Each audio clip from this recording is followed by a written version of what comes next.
Okay, this is the next exercise in the Environment and Energy course.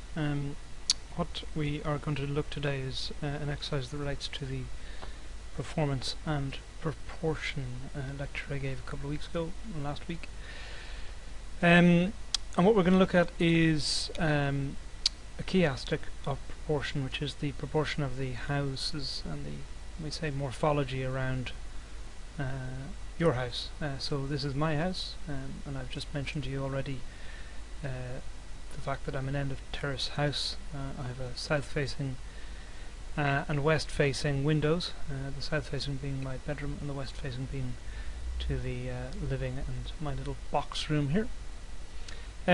The program that we're going to use to assess this is a program called Diva. It's a plug-in to Rhino.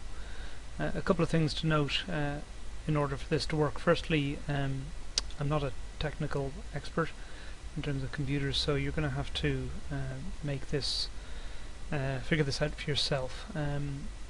The program that I'm using to do this is Rhino 5. It must be Rhino 5. It also must be the 64-bit version of Rhino 5 in order for this plug-in Diva to work. So please make sure that is the case. Diva is super easy to use. If you just open up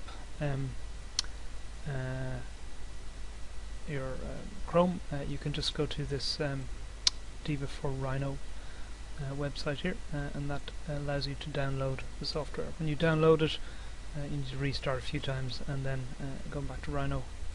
What you should see is these four buttons here, and again it's Rhino 64-bit, but it's only shows up in, not the other Rhino. So you'll get these four materials, which are location, nodes, materials, and metrics. Now, what this is quite a versatile way of going beyond Rhino in terms of just looking at the shapes of things, but it allows you to really understand a key environmental attribute, several key environmental attributes. In this instance we're going to look at solar radiation, which is basically a measure of how exposed a window particularly is to the energy of the sun, or as we've been discussing, the idea of red t-shirts being an energy input into a space. The way to do the simulation is super easy. I'll run through it quickly here. Okay, this is telling me I need to validate. You need to validate too. It's pretty easy. They'll send you a link once you have got your license. It's free for you because you're students. So in terms of the location, sorry, it's giving me lots of errors here, but this is because I've done it already. You won't see either of those. But what you will see is this drop down of all the what are called location files. They're EPW files. This is basically a file format that we use a lot in environmental design because it tells us about the weather of a place. So your homes are all in London. I will email to you the weather file for London, which the closest one I can get is Gatwick. You don't live in Gatwick, but it's close enough for this. So if you select that one, you have to put it inside this folder, which is the local C hard drive, and then under the Diva weather data folder you can just put that EPW file in there. When you open that, what you will see actually is you end up with lots of layers, more than you had originally. Now, a word on the layers. It's important that when you're doing your models that you have set up the layers fairly systematically.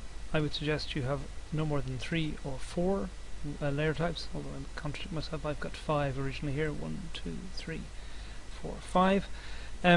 Those layer types really should be limited based on material types, and that's necessary because on the next thing we do, which is assigning materials, you want to do so very cleanly and crisply.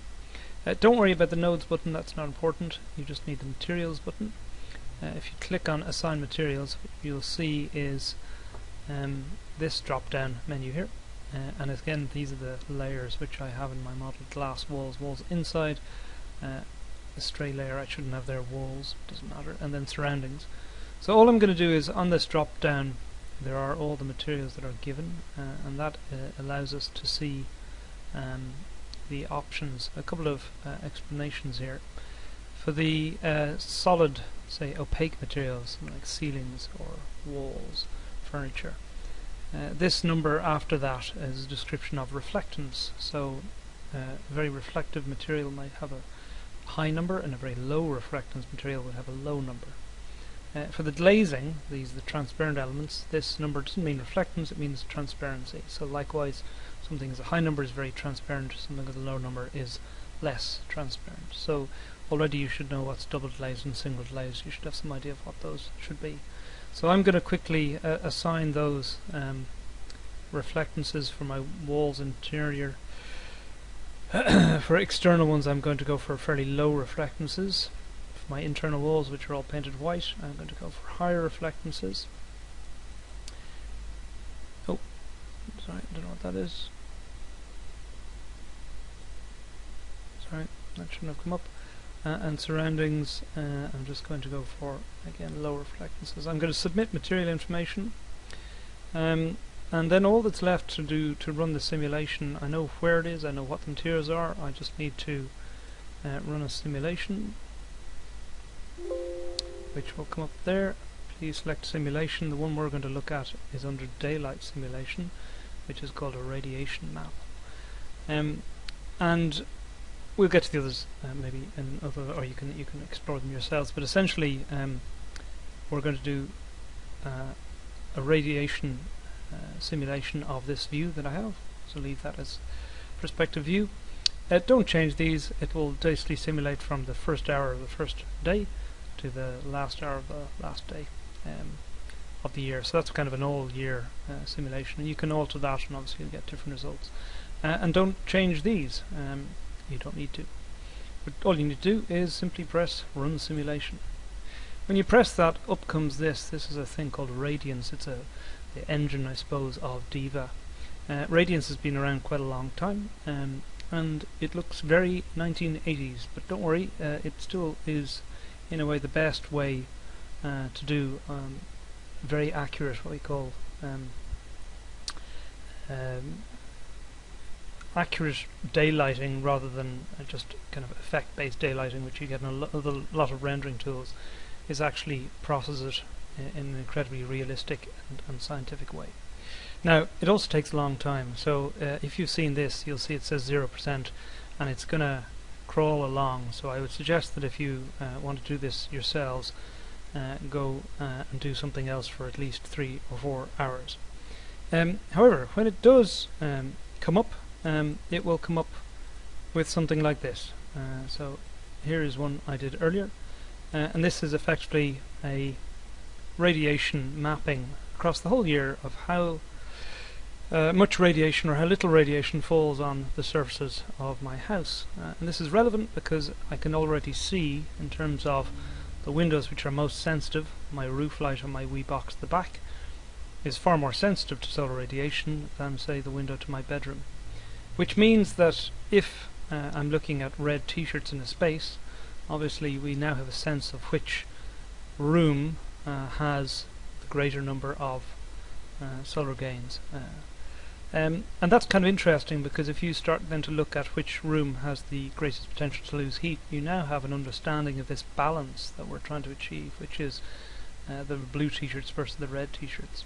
And of course, if there's no means in this space to get rid of that heat, then we may have an issue of a space getting too hot. We may have to design it to deal with that.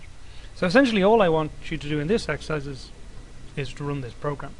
You may decide to do a couple of images to look at a couple of different windows, and it's probably worth running at least 2 so you can see how your building changes from orientation to orientation. But hopefully you are all able to do this much.